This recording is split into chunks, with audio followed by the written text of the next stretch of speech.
warahmatullahi wabarakatuh. Salam sejahtera Waalaikumsalam untuk warahmatullahi wabarakatuh. kita semua. Selamat malam teman-teman. Kita ketemu lagi di podcastan. Namanya podcastnya Bertutur. Ada tambahannya juga Journey of Love, Mbak. Jadi perjalanan cinta ceritanya. Ini Tanya apa? siapa itu Karena teh? karena kemarin kan ditanyain apa sih harusnya? Ya sebetulnya ini apa ya?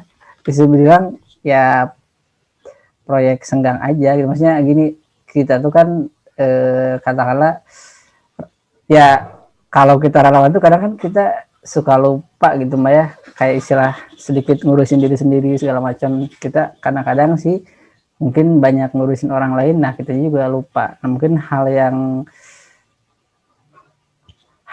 yang barusan tuh ingin aku tanyakan juga ke Mbak Dila. Jadi memang temanya malam ini tentang kerelawanan, Mbak. Oke. Aku ingin sedikit ini apa ya, sedikit ngulas dulu sosok Mbak Dila ini. Mbak, Lupa harusnya pakai tripod ya, biar gak dipeganginnya. ini pakai apa ceritanya? Iya, karena Ini dari buru-buru pulang langsung ini. Suara saya jelas ya? jelas. Tapi ini kameranya bagus banget tuh, yang aku Apalah? asa buram gini Enggak, ini mah masih ini bawaan lampu, lampunya teh terang, lampu tak. Kalau di rumah tuh lampunya terang-terang semua. Jadi rumah saya tuh termasuk Oh. rumah yang paling terang. Yang lain Iya, kan iya, orang iya. redup-redup, kita mah enggak kinclong. Mau menjelaskan siapa saya? Saha teh Abdi. Enggak sih, ini yang aku kenal Mbak Dila kan di 1001 buku Mbak ya. Yang aku tahu tuh ya Mbak Dila pengurusnya lah katakan. Aku nggak tahu Mbak Dila salah satu foundernya atau apanya, tapi memang Bukan. pada saat itu aku ngerasa kehadiran 1001 buku tuh buat kita nih para pengelola taman baca tuh sangat-sangat dirasakan manfaatnya. Kenapa? Karena apa ya? Buku salah satunya nih, buku yang dikasih oleh 1001 buku ini buat aku sih selalu berkesan dan bagus-bagus sih Mbak. Jadi benar-benar kalau kita dapat dari 1001 buku, anak-anak tuh pada seneng semuanya. Karena ya itu tadi bukunya tuh bukan buku biasa ya, yang baru banyak. Terus kadang-kadang kita juga baca ceritanya itu kayaknya memang udah dipilah dulu mungkinnya sebelum diketahui bacaan kan. Jadi makanya kayaknya cocok banget deh ini. Nah, aku jadi berpikir waktu itu kok ada gitu organisasi sekeren ini dia ngurusin satu Indonesia mungkin waktu itu Mbak ya.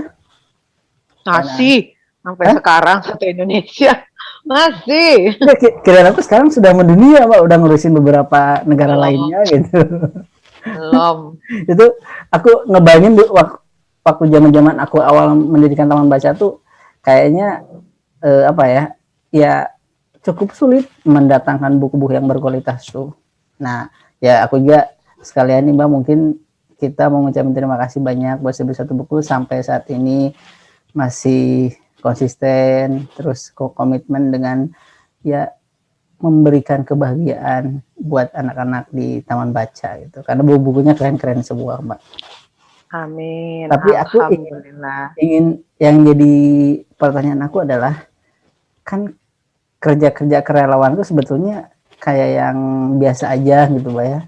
Ya gitu-gitu aja, tapi aku pikir itu cukup menyita waktu gitu, Mbak. Dari ya kadang-kadang kalau kita memang terlibat dalam sebuah event tuh justru waktu kita habis di satu event itu karena event kecil event besar pun kayaknya lelahnya sama aja gitu Mbak ya. Ya maksudnya kalau aku ngebandingin mungkin kita mah skala kecil gitu Mbak, event di taman baca tetap aja nggak bisa dengan hal yang maksudnya ya udah ngalir aja, tetap kan harus persiapan apa gitu, nyiapin anak-anaknya gimana biar anaknya nanti nggak pada berantem gimana, terus gimana kita ngobrol ke katakanlah para setempat kayak gitu. Mbak, aku pengen tahu dulu sedikit sebetulnya gimana Mbak bisa ketemu 1001 buku maksudnya jadi pengurus. Apakah itu Mbak nyari sendiri atau waktu itu memang ada keinginan dari diri sendiri, kayaknya aku mau melakukan sesuatu yang sosial atau sesuatu yang emang mau bikin sejarah nih, aku pengen jadi bagian dari sejarah 1001 buku.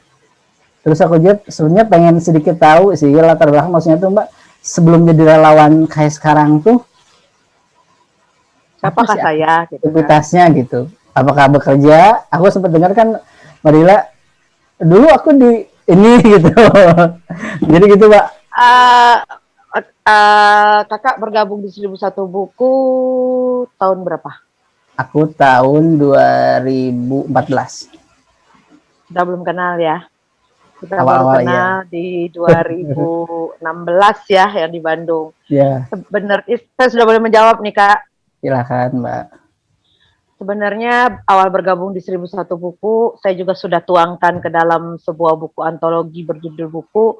Itu sebenarnya sedih awal bergabung. Jadi saya waktu itu adalah seorang procurement officer di sebuah international NGO.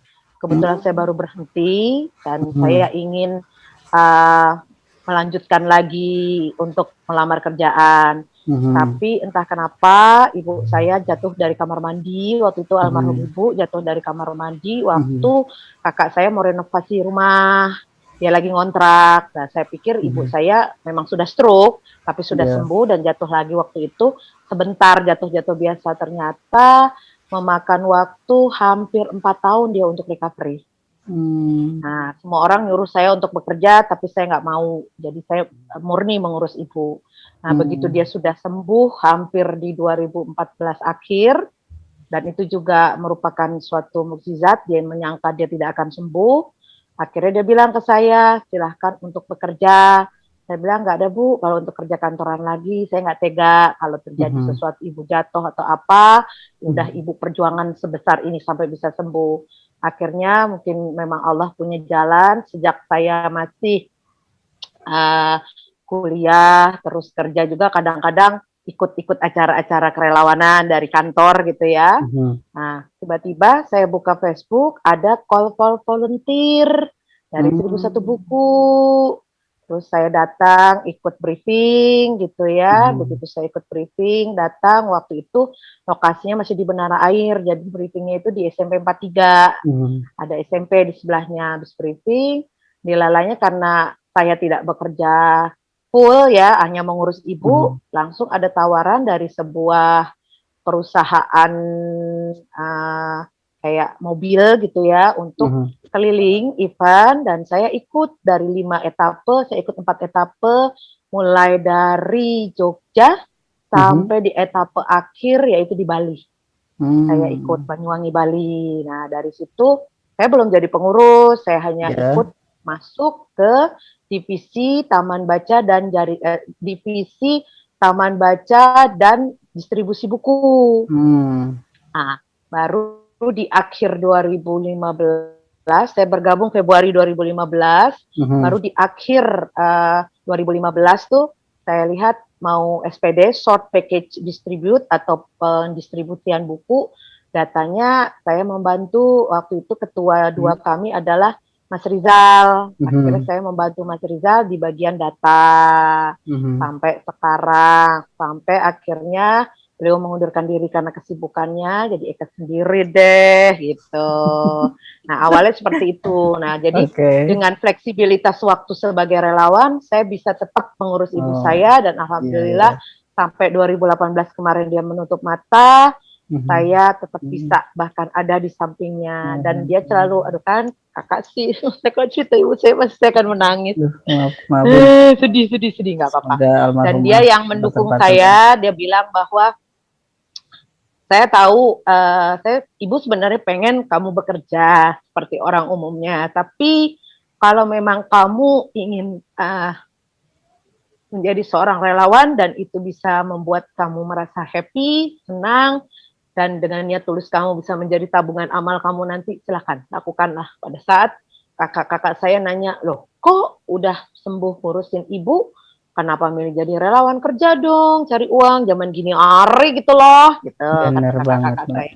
Nah, tapi saya bilang, dah bismillah, kalau memang niat kita tulus, niat kita ikhlas, ada aja rezeki untuk kita. Nah, dia yang support ibu saya. Jadi waktu beliau meninggal di 2018, ya separuh jiwa saya hilang itulah istilahnya. Tapi karena restu dari dia, apapun halangan di dunia kerelawanan, insya Allah siap. Dan Mas Rizal juga, Mbak Tina, salah satu orang-orang hebat yang mensupport saya waktu mereka masih di 1001 buku, selalu mengatakan, apa niat kamu menjadi relawan? Kalau memang niat kamu menjadi relawan lillahi ta'ala, dimanapun kamu, organisasi apapun, komunitas apapun kamu, insya Allah bermanfaat.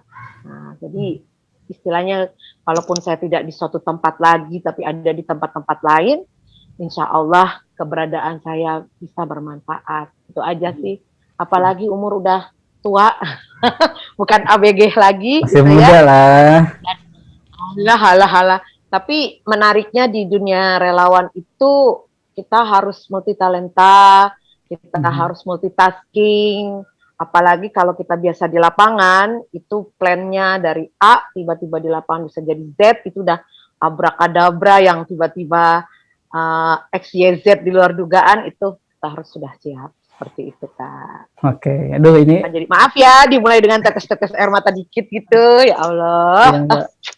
Ya aku juga mohon maaf ya, agak Gak apa-apa, santuy. Kami semua mendoakan semoga almarhumah mendapat tempat terbaik di sisinya. Amin. Oke Mbak, ini sebenarnya baru awal ya, tapi kayaknya udah keren banget nih pengantarnya. Lebih ini lebih ke kita yang nanyanya pakai hati,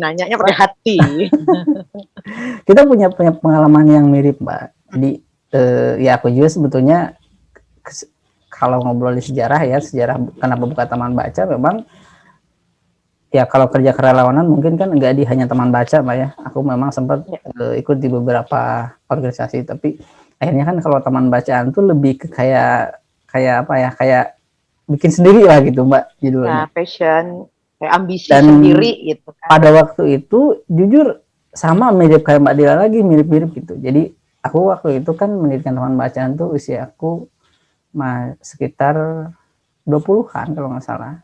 Ya jadi Allah, mudah sekali. Orangnya tuh maksudnya orang-orang memandangnya tuh kayak gitu lagi, buat apa sih capek-capek deh, itu udah ada tugasnya, udah ada bagiannya, udah kerja aja yang benar gitu. Waktu itu aku juga sama sih, maksudnya tapi aku kerja apa ya kerja honor lah waktu itu. Dan salah satu orang yang mungkin bisa jadi salah satunya sih yang nyupport aku adalah almarhumah ibu aku. Jadi waktu itu aku yang paling terkenang dari almarhumah ibu aku adalah ketika 2011 tuh pas aku mau launching nih. Jadi awal-awal kan kita kayak ngajak anak-anak kan ngobrol terus baca buku silakan. Aku tuh mau kayak semacam pembukaan lah teman bacaan tuh waktu 2011 tuh. Jadi aku undang anak-anak, aku adain kegiatan sedikit lah, kayak misalkan ada dongeng, ada baca puisi. Nah, giliran baca puisi ini tuh kan ceritanya aku mau bikin musikalisasi puisi itu ya. Dan itu butuh instrumen gitu, gitar waktu itu tuh. Dan pada saat itu ya susah banget mau pinjam gitar orang lain tuh. Dan ya luar biasanya ibu si almarhum supportnya tuh, dia nyuruh adik aku beli gitar tuh ke Adiasari, beliin tuh buat jam besok katanya mau ada pembukaan teman bacaannya. Aduh ya itu bikin sedih banget. Udah gitu pas pembukaan teman bacaan tuh ibuku tanpa ngomong dia nganterin nasi kuning Mbak. Jadi pertama ya beliau kan nggak punya handphone ya, tapi bilang ke teteh itu ada berapa anak-anak di sana. Waktu itu kita udah beda rumah sama ibu tuh, bilang ada sekitar 20 mah. Udah gitu aja, nggak taunya dianterin sama teteh aku gitu. Itu yang bikin aku awalnya sih ya, motivasi awal bikin ya kayak Mbak Dila lagi lah. Aku pikir ya orang tua aku sangat mendukung, sangat support, ya kenapa enggak aku perjuangkan dengan baik lah waktu itu. Dan nggak lama setelah itu almarhumah juga meninggal juga sama Mbak. Orang tua aku meninggal tahun berapa? Kanker 2000 berapa ya? Yang nggak lama setelah itu sama 2011, tapi aku tuh beda bulan lah gitu. Itu bikin kayak semacam apa ya? Waktu itu tuh sebetulnya antara mau larut dalam kesedihan atau istilahnya ya move on aja, berjuang gitu. Nah aku selalu hal-hal itu pada akhirnya apa ya, jadi motivasi terbesar aku sih. Waktu itu kita kan namanya kehilangan orang tua, Mbak, ya. Jadi kita tuh mikir gimana caranya supaya bisa ketemu lagi, sederhana gitu ya. Dan aku pikir aku selalu punya keyakinan bahwa ya aku sangat tahu ibuku kayak gimana.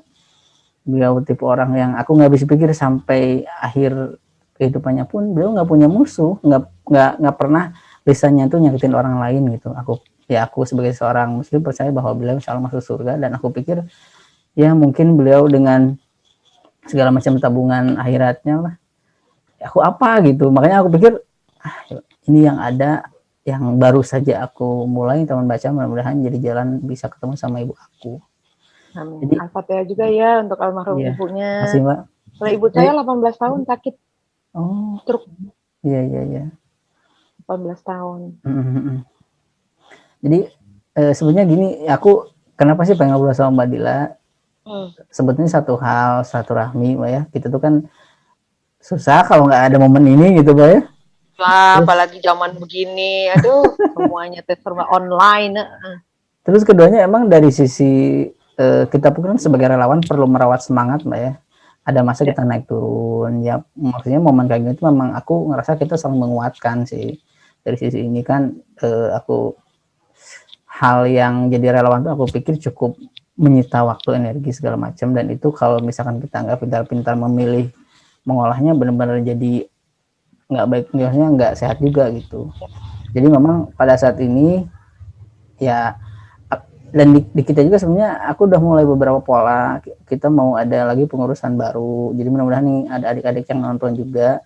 Jadi kan adik-adik tuh baru mau nih Mbak nih, yang dulu dulu kita kecil-kecil sekarang udah pada gede, dan aku pikir mereka sudah saatnya bukan lagi jadi pengunjung ya, tapi memang Ya, harapannya jadi jadi pengurus. Bukannya pengurus sudah lah. terpilih ya pengurusnya? Udah, ya udah, cuman ya memang Namina lupa ketuanya.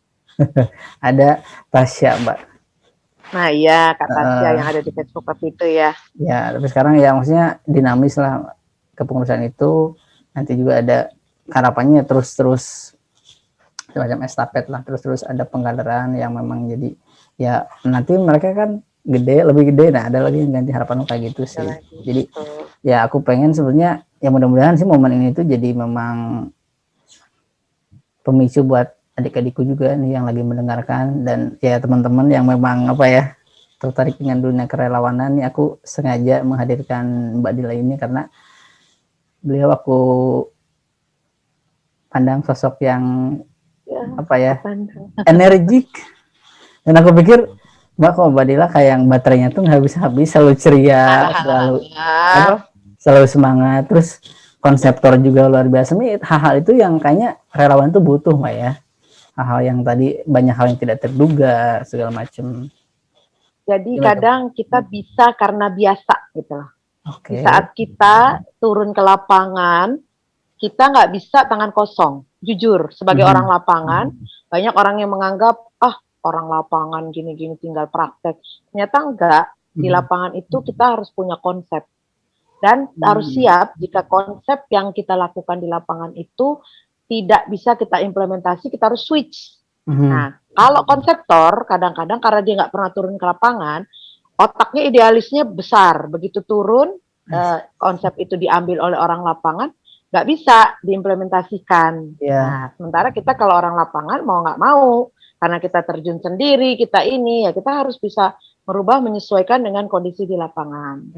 Itu satu. Kedua, sebagai relawan kan ada turun naik, makanya kalau saya sarankan kalau bisa jangan hanya ikut satu komunitas, satu atau dua komunitas. Jadi kalau misalnya lagi down yang komunitas ini, bisa di komunitas itu, karena ternyata setelah kita mengenal teman beberapa komunitas itu dia juga tinggal lu lagi, karena memang di dunia kerelawanan ini nggak banyak. Jadi kalau misalnya kita nyangka kok lu tahu dari mana? Gue kan temennya si ini. Oh, oke. Balik lagi. Nah, lu kan itu. Iya, gue kan temennya si ini. Masih lagi. Lah kan lu. Jadi, oh ternyata dia juga, dan dia pun ikut di sini. Jadi kadang-kadang kita ketawa sendiri. Oh gitu. Dan yang ketiga, walaupun kita relawan, kita harus pinter dalam artian terus menimba ilmu. Makanya jujur aja, saya kan ya karena nggak bekerja gitu ya. Jadi kalaupun ada webinar-webinar yang harus berbayar, kalau berbayarnya masih masuk akal, saya ikut. Tapi kalau masih ada yang gratis, yang berbayar, mau nggak mau saya nggak ikut. Tapi saya rajin nih, ada info apa, rajin browsing. Karena apa? Saya pengen pinter. Jadi nanti apa ilmu yang saya dapatkan dari webinar itu, pada saat saya turun ke lapangan, misal nih ya, saya dapat ilmu dongeng dari Ayo Dongeng. Saya turun, saya bawa ke jaringan 1001 buku. Atau saya dapat ilmunya dari komunitas Read Aloud You, atau dari Reading Bug, atau dari Bu Rosi Setiawan. Nanti saya bawa turun untuk ke 1001 buku. Atau ilmu apa dapat dari Taman Baca, nanti pada saat itu bisa jadi bekal kita untuk dongeng. Seperti itu. Jadi saling bersinergi lah. Oke. Jadi kadang-kadang, mohon maaf ya Kak ya, saya kurang suka terhadap orang yang terlalu mengkultuskan komunitasnya. Kayak my community is the only one, the biggest one misalnya. Itu jangan. Jadi kadang-kadang tidak menerima masukan lain dari orang lain karena menganggap komunitasnya adalah yang terbaik. Padahal kita kan saling support. Bisa jadi nanti suatu saat komunitas ini akan disupport oleh komunitas ini. Itu aja. Oleh karena itu Mbak Dela, selain di 1000, kok jadi belepotan gini sih, selain di 1001 buku, ikut juga di Ayodi ya, Ayo Dongeng Indonesia, itu dongengnya.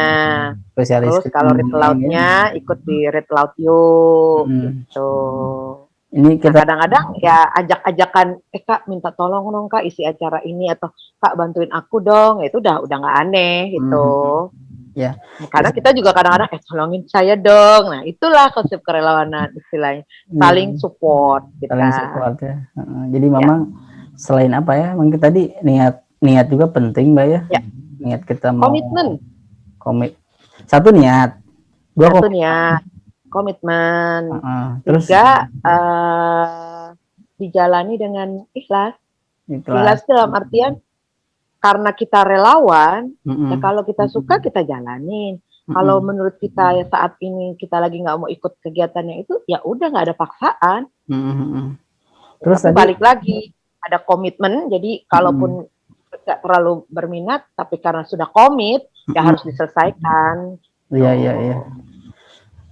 Ya memang komitmen ini jadi hal yang PR para pengurus atau relawan, Mbak. Karena kan biasanya kalau udah kesibukan jadi lupa atau jadi gimana gitu Mbak ya. Dan satu lagi Kak, relawan itu kalau udah kenal duit di tempat lain, pada saat menjadi relawan kan nggak ada duitnya istilahnya. Males capek, mendingan ikut di situ dapat duit kan gitu kadang. Sama ini kalau relawan-relawan sekarang yang anak-anak muda, kalau kegiatan Instagramable atau memiliki prestis yang tinggi, bisa untuk ya itu tadi Instagramable, terus prestis, skalanya besar tuh mereka bersedia ikut. Tapi kalau yang ya mohon maaf kayak packing buku kan kotor-kotoran tuh, kalau kita SPD kan kotor tuh tangan gitu ya. Kita datang sebentar, minggu depan ditanya mau ikut lagi nggak? Enggak deh, capek aku bangun pagi, badanku pegel-pegel. Nah itu padahal kalau kita packing buku itu sampai ke daerah taman baca, anak-anak dibuka membaca, itu dia fotoin ke kita buat video, itu capek itu hilang. Itu ya. Jadi ladang amal juga kan, karena kita udah membantu membawakan buku yang bagus. Teman kan ya anak muda, jadi harus komunitas juga harus kreatif untuk mem-packaging atau membuat program-program yang menarik minat relawan khususnya anak muda. Ini jadi pengen banget Mbak di kayak teman bacaan gitu ya. Sebenarnya kan kalau bicara ya kan misalkan di aku sendiri lah, sebenarnya aku udah beberapa tahun ini ngurangi dominasi aku di taman bacaan. Kalau di Semutu, karena apa? Karena aku ingin ada semacam regenerasi gitu. Tapi memang kondisinya kita dihadapkan pada tantangan yang baru Mbak. Salah satunya tadi sih yang aku rasakan tuh efek media sosial tuh, jadi ya apalah arti sebuah taman bacaan gitu. Sebenarnya kalau bicara sosial media itu kan ya orang yang bekerja di taman bacaan tuh kayaknya followernya juga nggak asa biasa begitunya. Maksudnya tuh mungkin ada sebuah tantangan baru nih kalau kita mau regenerasi itu. Tadi benar-benar makasih banget Mbak itu ngasih semacam petunjuk tuh. Kita harus kreatif dengan kegiatan kita yang memang ya anak muda pun tertarik. Karena kalau jangan lupa update sosmed. Iya. Mohon maaf ya, teriak-teriak keluar-keluar, saya butuh buku, saya butuh buku. Mhm. Nah, orang gimana tahu kalau kalian berkegiatan? Iya. Orang mana Mhm. tahu kalau kalian aktif, kalau nggak pernah Mhm. posting sama sekali. Iya. Minimal di Facebook sebulan Mhm. sekali misalnya. Terus Mhm. kedua, minta buku getol, tapi begitu buku Mhm. sudah diterima, ngabarin kek, WA Mhm. kek, ini enggak, kalau nggak kita nanya, Kak udah terima? Iya lupa, kan gitu. Juga minimal apa namanya, buat kegiatan yang kadang mikirnya gini, saya pengen buat kegiatan, tapi mau kegiatan apa ya, duitnya dari mana? Padahal sebenarnya nggak usah, cari hal yang simple, yang kita Mhm. kuasai, dan kalaupun mau ngundang narasumber, mau ngundang teman, cari teman-teman terdekat. Jadi nggak usah Iya. kayak kebingungan sendiri, mau Heeh. buat kegiatan apa ya? Aduh ini gini-gini, event yang besar, dana Mhm. berapa? Ada kadang-kadang yang Iya, begitu, iya. ada juga yang Mhm. sederhana, tapi dia rajin Mhm. mengupdate, otomatis ada donatur datang, ada yang Mhm. menanyakan itu apa.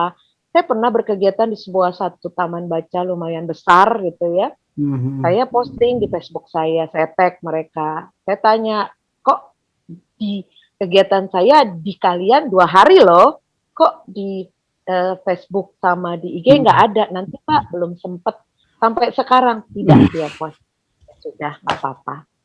Saya nggak rugi karena Iya. saya sudah berangkat ke sana. Cuman maksud saya kalau dia coba posting dengan versinya dia, saya kan hanya nge-tag gitu. Tapi kalau mereka Mhm. yang posting dengan versinya mereka, mungkin bisa jadi inspirasi buat taman baca sekitarnya. Tapi alhamdulillah kegiatan kemarin itu ternyata sama mereka, saya lihat dari status salah satu pesertanya, mereka sering praktekkan. Mhm. Kalau saya tuh kadang dipanggil orang untuk melakukan pelatihan read aloud atau pelatihan dongeng, itu tuh saya juga monitoring dalam artian follow up-nya apa setelah saya ke sana. Jangan sampai ya mohon Mhm. maaf kita pergi di kala kondisi pandemi dengan resiko yang cukup Segala macam tinggi, resiko perjalanan ya. jauh gitu, Mhm. Mhm. tapi ternyata ya tadi diposting di sosmed mereka saja tidak, Mhm. dipraktekkan saja tidak. Kan ada sedikit rasa kecewa ya gitu. Ya. Kecewa dalam artian kok kayak kita tidak dihargai gitu. Tapi Mhm. balik Mhm. lagi ya sudah lillahi ta'ala, kita sudah lakukan porsi kita,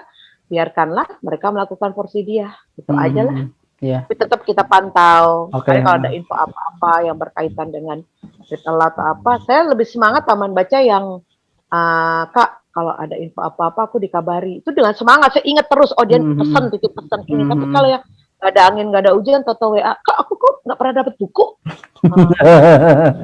Itu Itu siapa? Situ oke, situ nggak pernah nanya kabar saya, situ nggak pernah nyolek saya. Tahu terus saya gimana biar kakak inget saya? Maksudnya? Terus sampai bilang, kan gimana biar kakak inget saya? Maksudnya? Ya kamu ngerasa komunikasi sama saya? Enggak sih kak, ini karena kakak nanya aja. oh, Hah? iya, Seperti iya, itu. iya. Ada yang ucuk-ucuk, gak ada angin, gak ada hujan.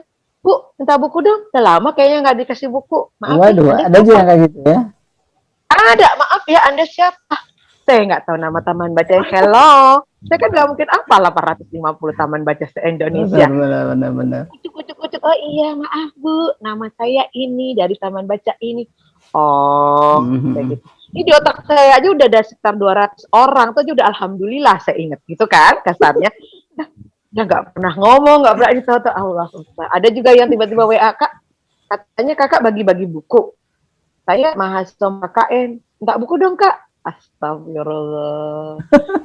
Jadi banyak, makin kita kenal banyak orang dengan gaya bicara, dengan Mhm. beragam gaya bahasa, ya makin membuat kita jadi tahu how to handle that person atau bagaimana menyikapi kita bicara dengan orang-orang seperti itu. Gitu aja Mhm. sih. Jadi Oke. secara tidak langsung kita belajar ilmu komunikasi juga sebagai relawan tentunya. Oh, itu Cara salah kita satu poinnya, Pak, ya? bicara, cara kita WA, jadi Mhm. bahasa tulisan dan bahasa verbal itu juga harus kita pertimbangkan. Saat kita bicara dengan taman baca yang lebih tua harus bagaimana, Mhm. saat kita Mhm. bicara dengan taman baca yang ABG atau yang ini gitu, yang anak muda, gaya kita kayak gimana, seperti itu. Mhm. Mhm. Oke, Mbak, ini Jadi ya harus bisa menempatkan porsinya kita lah gitu loh. oke, oke. Ya, Mbak, sebenarnya aku ini tuh ngerasa didongengin nih karena Mbak seorang pendongeng, jadi Astagfirullah. apa, ininya ekspresif gitu kan. jadi ya aku jadi ngerasa ya oke aku seperti menerangkan dongeng. Terlalu berarti ya saya cerita ya, pada saya cerita biasa iya teh. Tapi udah bawaannya biasa mendongeng yang emang harus ekspresif gitu ya. Salah, emang bawaannya cerewet, bawel. Itu masuk masuk karakter yang harus dimiliki relawan gitu, harus cerewet, bawel. Atau Enggak gimana? sih, itu bawaan saya aja. Kalau kata Oh. orang ikat pada full gitu. Tapi kalau lagi saya galak-galak, pernah waktu itu ada relawan yang takut sama kakak ini gitu. Karena saya tuh kesel, pernah tau nggak ada kejadian kita mau ke satu taman baca pagi-pagi, saya udah standby, ternyata relawannya tidak ada jadi datang. Tiba-tiba pagi itu mengabarkan Mbak Tina, saya nggak bisa. Akhirnya yang harusnya beberapa orang tinggal berdua atau tinggal bertiga, ya kita harus siap. Itu kita harus berubah strategi lagi di lapangannya. Belum pernah saya turun ke lapangan dengan anak sebanyak 100 mau mendongeng waktu itu dengan Ayodi, tahu-tahu mic-nya kesetrum saya. Ya Allah. Terus gimana, Pak? Jadi dalam waktu 2 jam saya pakai suara perut. Ya mau Oh. gimana? Gak ada mic. Pakai Iya. suara perut, bagus pakai suara perut. Istilahnya terbiasa pakai, jadi nggak tenggorokan nggak sakit banget. Terus saya ngomong sama kepala desanya, baik banget itu Bapak. Pak, nyetrum. Dia ngomong apa? Apa? Saya udah nyobain duluan, Mbak. Tadi saya udah nyetrum duluan. Bapak kenapa nggak bilang sama Kalau saya? ngasih tahu. Biar Mbak, enggak, biar Mbak juga ikut ngerasain. Bukan saya doang. Gitu.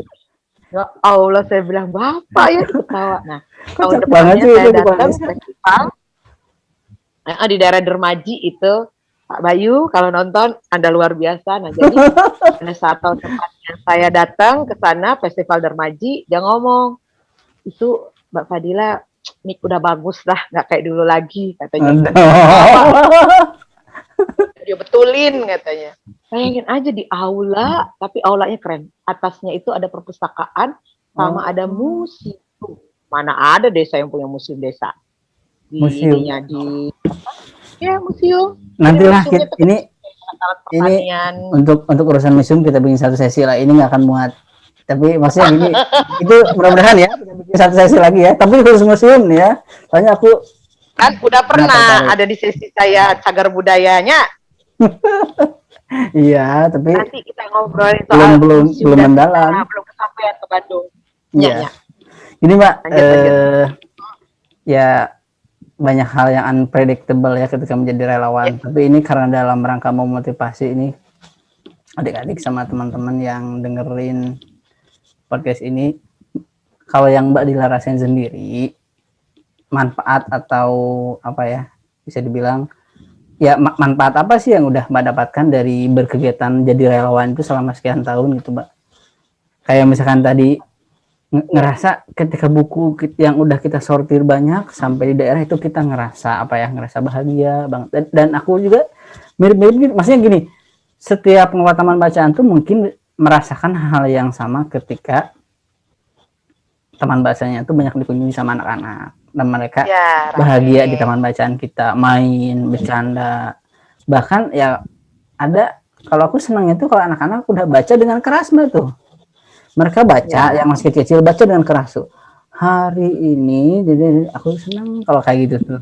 Nah, kalau Mbak Dila sendiri manfaat apa sih yang udah Mbak Dila dapat atau rasakan selama berkegiatan sekian tahun jadi relawan Mbak? Enggak sekian tahun loh Kak, baru 6 tahun. Saya baru gabung 2015. Ya lama lah itu tuh. Itu baru. Jadi pertama saya selalu menganggap teman-teman taman baca, teman-teman relawan saya bukan sekedar dia orang taman baca, dia cuma relawan, enggak. Tapi dia teman saya, bahkan ada beberapa yang saya sudah anggap sebagai saudara. Jadi di luar masalah taman baca, ya kita ngobrol seperti halnya dua orang saudara, seperti ngobrol dua orang teman. Jadi pertama dapat saudara, kedua yang jelas dapat ilmu, ya. Ilmu tuh bukan hanya yang kita webinar, kita datang semua, enggak, kita turun ke lapangan, melihat keadaan mereka, melihat keadaan masyarakat di sekitar mereka, melihat perjuangan mereka. Itu ilmu kehidupan. Itu gak ada sekolahnya dimanapun. Karena kita lihat kehidupan ya. Nah, saya selalu ngajak, saya mau turun nih ke taman baca ini. Siapa yang mau ikut? atau kita mau buat kegiatan ke taman baca, ayo, nggak ada yang mau ikut. Apalagi kalau tempatnya tambah makin pelosok. Ada satu partner saya namanya Kak Lastri, kemarin baru saja menikah. Itu soulmate saya kalau kemana-mana. Las, mau ikut nggak? Oh iya Mbak. Las, fotoin Las. Jadi dia suka udah pergi. Ada satu lagi Kak Figuya, itu dia sekolah di Turki. Makanya saya bilang partner-partner saya tuh semua yang satu menikah, yang satu lagi sekolah di Turki. Jadi sekarang ngerasa saya nggak punya partner nih, ya turun aja ke daerah sendiri karena ya mereka sudah ada kesibukannya sendiri. Tapi itu tidak mengurangi semangat kita. Jadi yang pertama itu tadi kan mendapatkan banyak sahabat, banyak saudara. Kedua ilmu, ketiga pengalaman. Dan balik lagi menjadi relawan itu jangan mengharapkan imbalan ya, tapi biarlah imbalan itu datangnya dari Allah. Karena kalau kita mengharapkan imbalan akan jadi sakit hati. Ih, nggak dikasih duit gini. Saya selalu tekankan di awal kalau mau ikut mau apa, ada penggantian ini, mau nggak pakai ongkos sendiri. Di komunitas yang lain juga gitu, ini ongkos sendiri ya, kita patungan. Ya yang mau berangkat, yang nggak mau ya udah. Nah, kalau saya karena uang saya juga nggak banyak, kalau berangkat jauh-jauh, saya nabung dulu. Kalau ada taman baca yang minta jauh, nabung dulu, atau kita patungan, dia yang berangkat, saya yang uang pulang, seperti itu. Pokoknya semua kita bicarakan, kita komunikasikan. Sama keempat, dapat pengalaman ini ya, pengalaman spiritual kadang. Jadi dengan kita turun ke daerah itu jadi menambah keimanan kita. Karena banyak hal yang sangat-sangat kita harus syukuri gitu. Melihat kondisi masyarakat di sana, kita posisi kita, walaupun saya relawan, saya tidak bekerja, saya belum berkeluarga, tapi saya nggak jadi putus asa karena begitu saya turun ke lapangan, saya melihat masih banyak yang jauh lebih beruntung saya. Misalnya, betul. Menurut sih. Oke, Mbak, makasih ini poin-poinnya. Mbak, satu hal menurut Mbak Dila, anak muda nih, terutama usia-usia kayak misalkan sekolah atau misalkan baru beres lulus nih Mbak, dia sekarang lagi kuliah atau misalkan lagi bekerja, menurut Mbak perlu nggak teman-teman yang ya katakanlah masih sekolah atau baru lulus itu maksudnya berkegiatan di kerelawanan apapun itulah, mau di taman baca, mau di aktivitas sosial, menurut Mbak perlu nggak? Sebenarnya kembali ke diri sendiri. Jadi kalau dia kantor, itu pasti nanti ada event-event tertentu mereka berniat untuk mengadakan kegiatan volunteering. Someday itu pasti. Beberapa kantor tuh, Kak, kita lagi pengen ngadain acara one day volunteer atau volunteer day misalnya, itu pasti ada. Terus kedua, kalau kampus itu memang kalau syarat menjadi masuk S2, kalau nggak salah ya harus ada pengabdian ke masyarakat selama berapa bulan, syaratnya tuh kan. Nah, itu kadang-kadang udah selesai, dia dapat surat pengantar, bisa masuk untuk S2 dia, udah hilang begitu saja. Kalau mahasiswa, atau karena kesibukannya setelah lulus, setelah wisuda, dia mulai sibuk bekerja, udah hilang begitu aja. Biasanya usia-usia yang produktif sekali itu juga agak susah membagi waktu karena memang padat ya. Tapi balik lagi ke komitmen. Saya salut terhadap orang yang sudah sekian tahun bergelut di dunia kerelawan bisa membagi waktu antara dunia kerja, dunia relawan, dan dia masih punya me time. Balik lagi itu komitmen. Jadi, bukan hanya sekedar niat, tapi komitmen. Komitmen itu yang istilahnya kalau teman-teman 1001 Bukti ngomong, hanya orang gila yang bisa menjadi relawan sejati. Jadi kalau kamu gila, kamu belum dikatakan relawan sejati. Karena ternyata benar, saya kenal dengan orang-orang yang relawan sejati itu memang orang-orang gila. Gila yang kalau dipikir pakai otak waras tuh nggak mungkin. Dan sebagian orang juga nganggap saya termasuk orang gila itu. Tapi gila yang positif ya. Kadang ada teman-teman saya yang bertanya, lo ngapain sih jauh-jauh ke daerah-daerah gitu, terus pulang capek, tetap lu sakit, apa yang lu dapet? Saya bilang batin. Ada jualannya kan, batin, kepuasan batin, ketenangan hati, kita melakukan sesuatu yang kita suka, dan itu disambut oleh anak-anak, bisa membawa manfaat, itu nggak ada jualannya. Saya bilang nggak ada beliannya. Oh iya ya. Kadang-kadang teman-teman saya suka ajak mau turun. Enggak capek sibuk lah, nggak bisa izin lah dari kantor atau ada outbound lah kantor. Terserah. Saya bilang gitu. Ya berarti passion masing-masing orang kan beda ya. Gitu.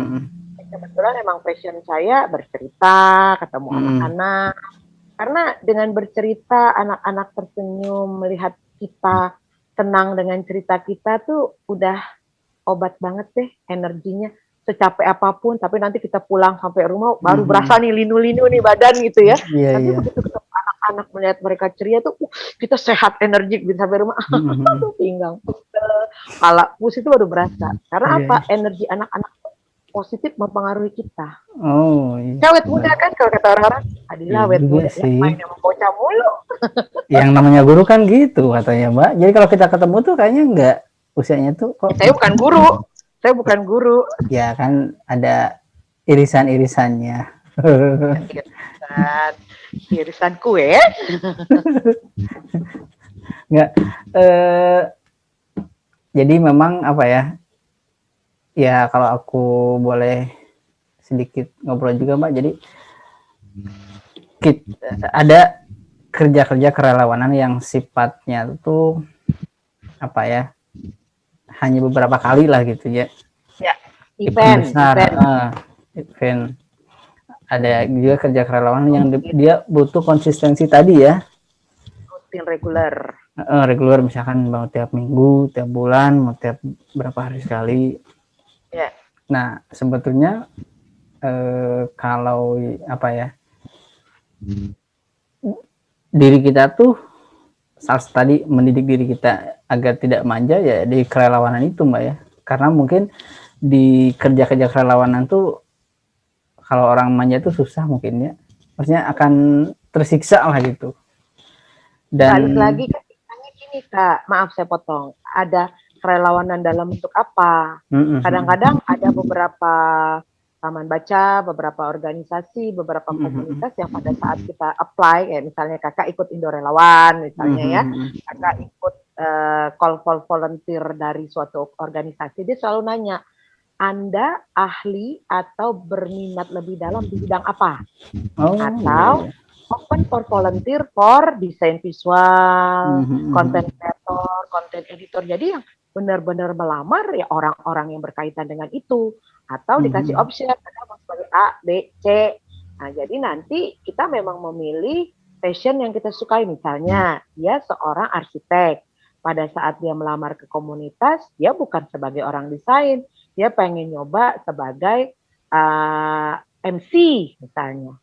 Nah, berarti kita harus memfokuskan dia bukan sebagai dia latar belakangnya, tapi sebagai passionnya dia, pilihannya dia.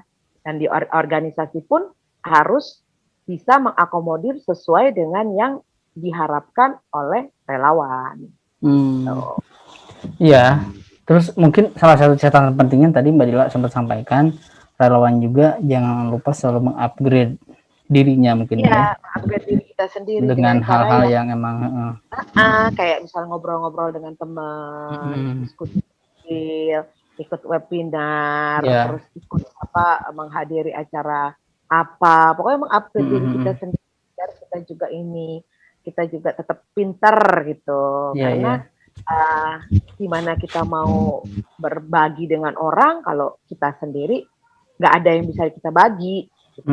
Ya kita dapat ilmunya itu dari baca buku, sekedar kalau saya gini ya Kak ya, saya tidak pintar, saya tidak punya banyak uang, tapi saya ingin berkegiatan. Nah, saya tanya sama teman baca, di sana biasanya anak-anak suka apa, maunya apa, gimana kalau kita buat di sana ada buku apa, pada cerita gini-gini, kita buat gini-gini, saya kasih option 1, 2, 3. Oh iya ya Kak, simpel kan? Oh iya ya Kak, oh saya mikir banget, kita karyakan aja dari yang kita punya.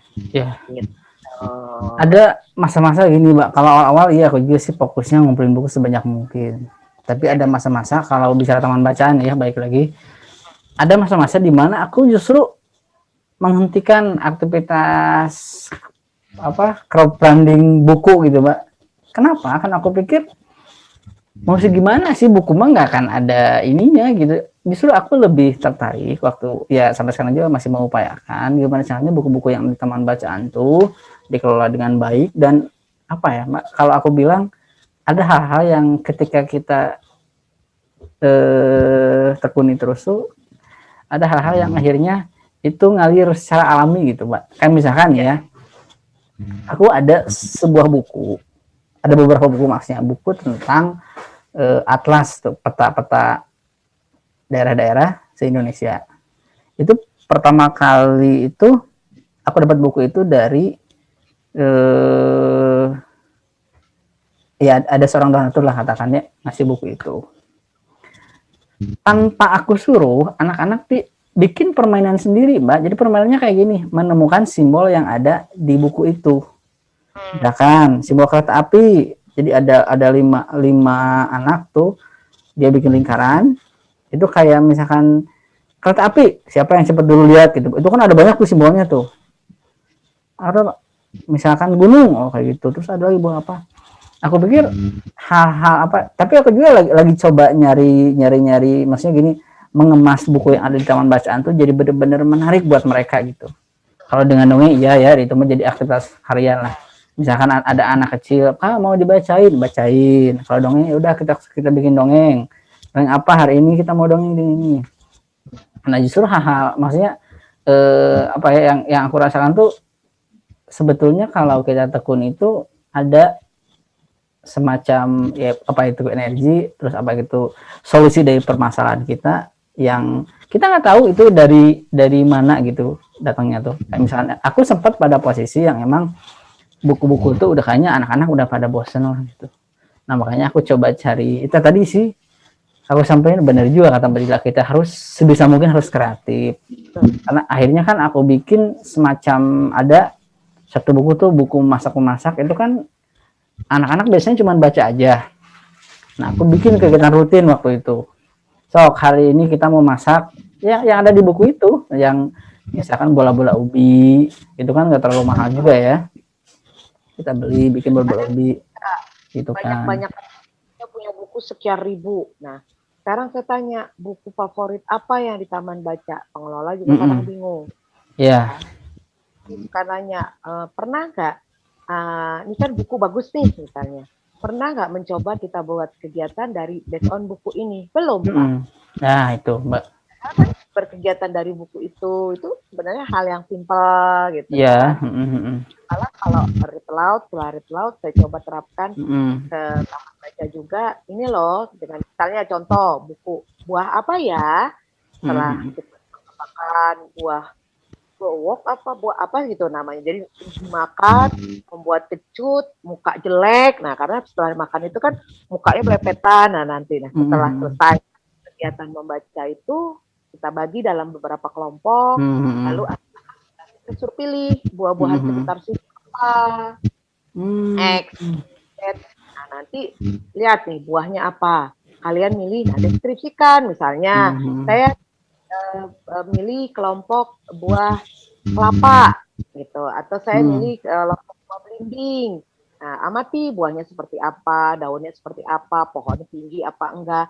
Nah, nanti presentasi ke depan rame-rame. Kami kelompok kepi, buahnya bulat, warna pohonnya tidak tinggi, daunnya seperti jari. Nah, cukup begitu aja mereka udah senang karena mereka belajar mengamati sambil nanya ini nanti benar nggak kalau kita ngomongnya gitu. Kadang-kadang kan semangat. Dari situ aja mereka ini kita terapkan jadi ini. Gitu. Itu kan simpel ya.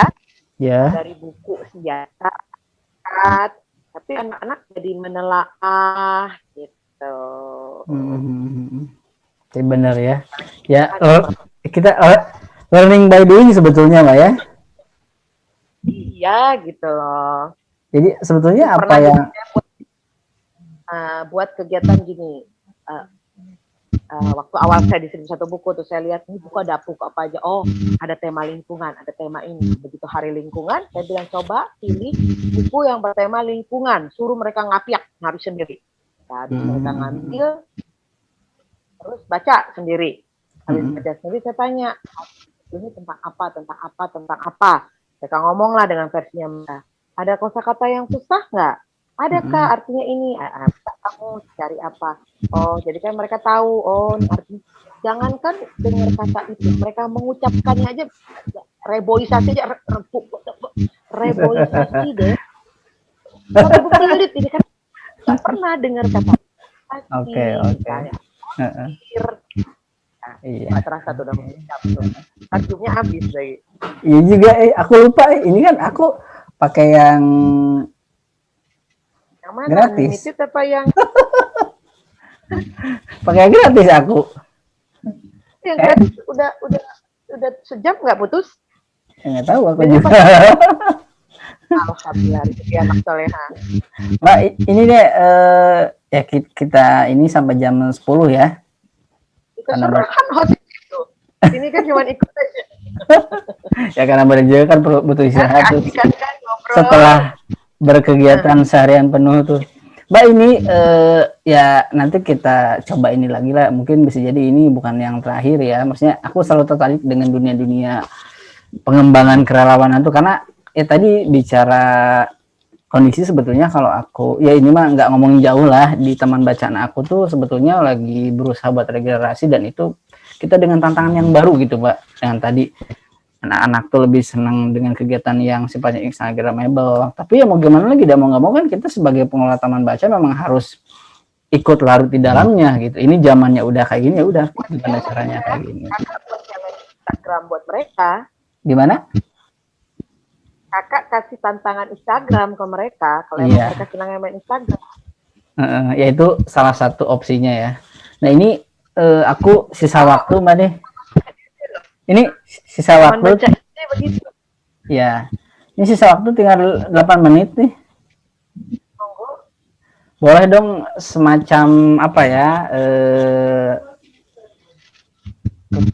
Closing statement malah kayak misalkan motivasi atau apa. Tadinya kita mau ngobrolin read aloud, tapi nggak akan muat lah, sayang juga maksudnya. Tapi kalau Mbak mau ngasih kisi-kisi read aloud, boleh kisi-kisinya aja gitu, bahwa read aloud tuh kayak gimana, atau misalkan Mbak Dila mau ngasih closing statement buat ya adik-adikku atau teman-teman yang memang mau jadi relawan, mangga Mbak, silakan. Waktu Mbak sampai jam 10 pas.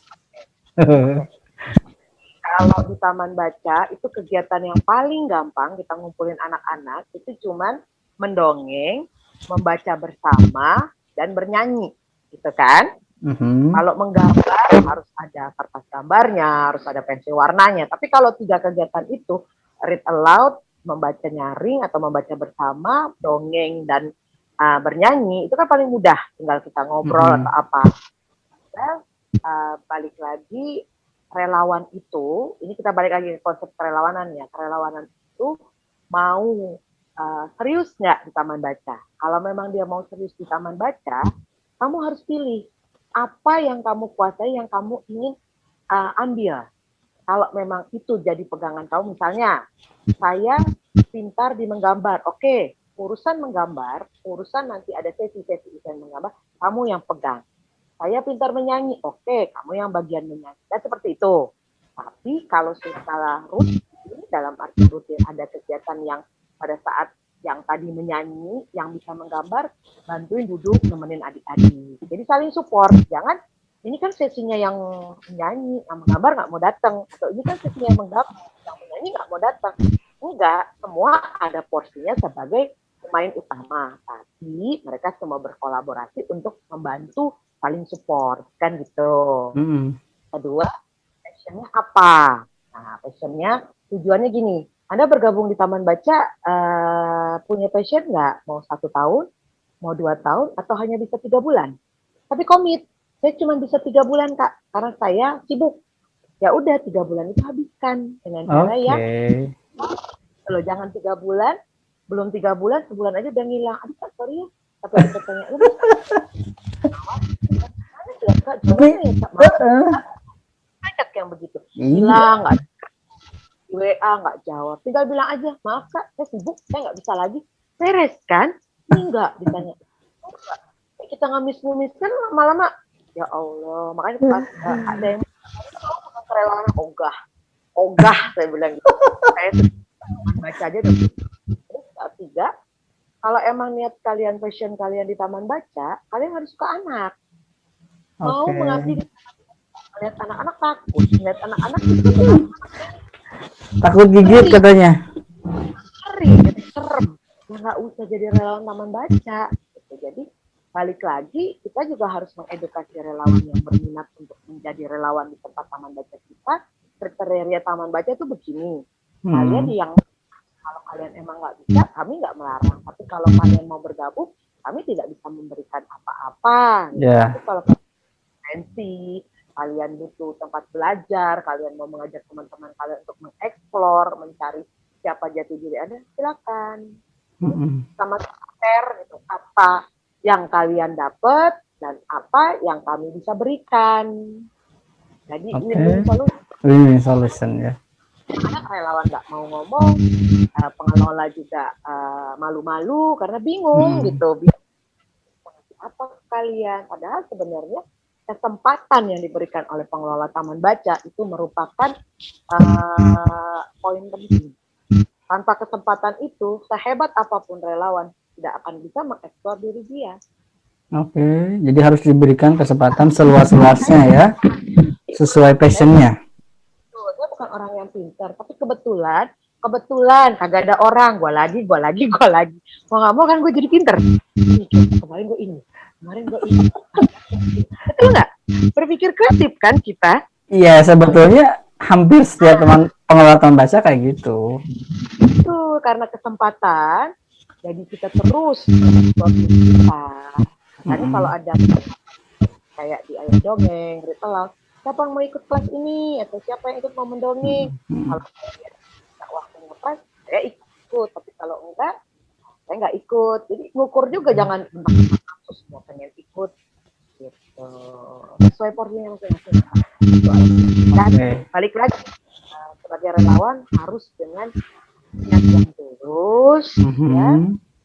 Tidak apa yang kita lakukan tidak jadi paksaan dan bernilai aman. Itulah kenyataannya.